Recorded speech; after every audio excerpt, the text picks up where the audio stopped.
اس کارخانہ قدرت کی ہر صنعت مخلوق ہے اور مخلوق خالق کے تابع ہوا کرتی ہے، اور انسان کو اللہ تعالیٰ نے ساری مخلوقات میں سے افضل اور اشرف بنایا ہے۔ باقی تمام مخلوقات کو اس کی خدمت میں لگا دیا ہے، لیکن جب انسان خالق کائنات سے رشتہ مضبوط کرنے کی بجائے اس کے احکامات سے روح گردانی کرتا ہے تو پھر یہی نفع پہنچانے والی مخلوق ضرر رساں ثابت ہوتی ہے اور پھر آفت اور قہر خداوندی کی شکل میں برستی ہے۔ قرآن مجید میں اللہ تعالیٰ فرماتا ہے، ترجمہ: خشکی اور تری میں لوگوں کی بدعمالیوں کے باعث فساد پھیل گیا۔ اپنے دامن کے لیے خار چنے ہیں خود ہم نے، اب یہ چبھتے ہیں تو پھر اس میں شکایت کیا ہے؟ جاری ہے ازل سے یہی قانون الہی، اعمال بگڑتے ہیں تو آتی ہے تباہی۔ ڈینگی مچھر عام مچھروں کی طرح گھروں کے اندر صاف پانی میں پرورش پاتا ہے۔ اس کی پہچان یہ ہے کہ اس کا رنگ سیاہ ہوتا ہے اور جسم پر سفید دھبے نمایاں ہوتے ہیں۔ مادہ مچھر دن کے اوقات میں ہی کاٹتی ہے، خصوصاً صبح سویرے سورج طلوع ہونے اور غروب ہونے سے قبل، یعنی صبح 6 سے 9 اور شام 4 بجے سے رات 8 بجے سے قبل تک اس کا حملہ ہوتا ہے۔ حادثوں کا کیا ہے، یہ تو زندگی کے ساتھ ہے، ایک سے بچ کے چلو گے تو دوسرا مل جائے گا۔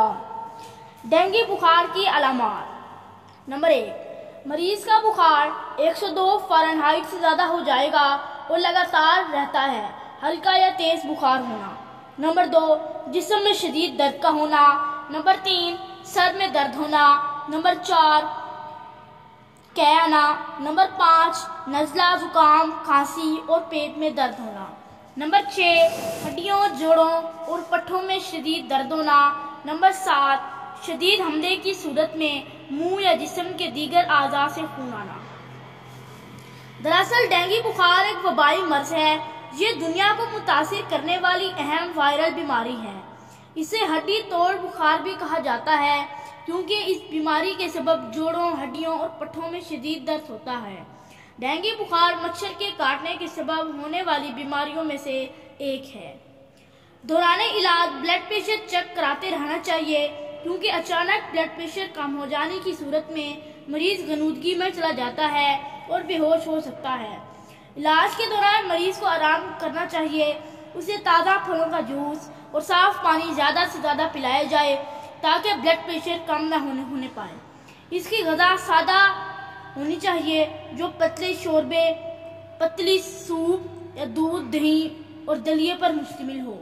ڈینگی کا مریض احتیاطی تدابیر اور علاج سے 1 ہفتے کے اندر صحت یاب ہو جاتا ہے۔ ڈینگی مچھر صاف پانی اور بارش کے پانی میں پرورش پاتے ہیں۔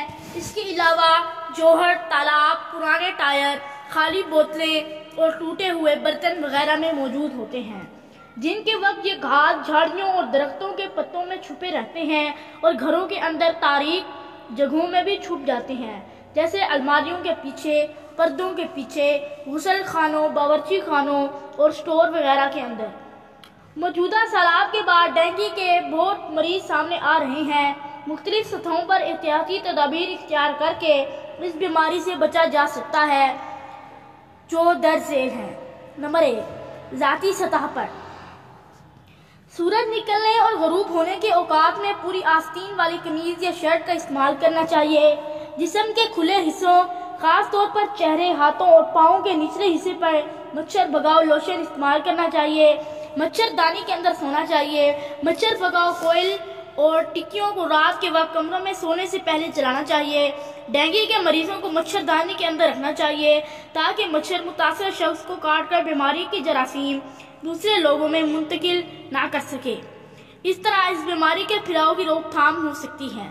نمبر 2، گھریلو سطح پر دروازوں، کھڑکیوں اور روشن دانوں میں جالیاں لگوانی چاہیے۔ گھروں اور دفاتر میں مچھر مار سپرے اور کوائل میٹ استعمال کرنی چاہیے۔ گھروں کے اندر خاص طور پر چھت کے نیچے، پردوں کے پیچھے، تاریک جگہوں اور سٹورز میں بھی مچھر مار سپرے کرنا چاہیے۔ سپرے کرنے کا بہترین وقت سورج غروب ہونے سے 1 گھنٹہ پہلے ہے۔ مچھر مار ادویات اور اسپرے ہفتے میں ایک بار ضرور کریں۔ پانی سے بھرے برتنوں کو ڈھانپ کر رکھیں۔ گھروں کے صحن اور سٹورز وغیرہ سے غیر ضروری سامان ہٹا دینا چاہیے تاکہ ان میں بارش کا پانی جمع نہ ہو سکے۔ ایئر کولر سے پانی کا اخراج کر دینا چاہیے جو استعمال میں نہ ہو۔ طبقاتی سطح پر گھروں اور ان کے آس پاس کی جگہ کو صاف ستھرا رکھنا چاہیے اور اسپرے کرنا چاہیے۔ گھروں کے اندر کوڑا کرکٹ ٹھکانے لگانا چاہیے۔ گملوں اور کیاریوں میں پانی کھڑا نہ ہو کیونکہ وہاں مادہ مچھر انڈے دے کر اپنی نسل بڑھا سکتی ہے۔ گھروں کے آس پاس سڑکوں میدانوں میں جمع شدہ پانی کو فوراً خشک کر دینا چاہیے۔ تالابوں دلدلی علاقوں اور گھروں میں برقی مچھر اشیاء کا استعمال کرنا چاہیے۔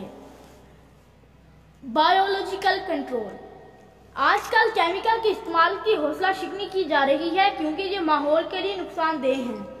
ڈینگی مچھر سے بچاؤ کے لیے بایولوجیکل کنٹرول کو زیادہ اہمیت دی جا رہی ہے کیونکہ یہ ماحول کے لیے نقصان دہ نہیں ہے۔ قدرتی دشمن اور شکاری اس مچھر کی کنٹرول کے لیے بہتر ہیں۔ بہت سے پرندے ان مچھروں کا شکار کرتے ہیں۔ چھپکلیاں اور دوسرے حشرات مچھروں کی تعداد کم کر سکتے ہیں۔ کچھ مکھیاں ان مچھروں کے لاروے کے لیے قدرتی طور پر شکاری ہیں۔ اس بیماری سے بچنے کے لیے شعور اور آگاہی کا ہونا بہت ضروری ہے تاکہ لوگ اس سے محفوظ رہ سکیں۔ یہ بیماری بہت تیزی سے بڑھتی ہے۔ اگر کسی علاقے میں ڈینگی کے مریض ہوں تو مچھر ان کو کاٹ کر وہاں سے ڈینگی وائرس لے سکتے ہیں اور دوسرے صحت مند افراد کو بیمار کر سکتے ہیں۔ اس لیے مچھروں کو ختم کرنا ضروری ہے۔ ساتھ ہی احتیاطی تدابیر اور حفاظتی اقدامات بھی کرنے چاہیے تاکہ اس بیماری کے پھیلاؤ کی روک تھام کی جا سکے۔ بھنور سے لڑو تن لہروں سے الجھو، کہاں تک چلو گے کنارے کنارے۔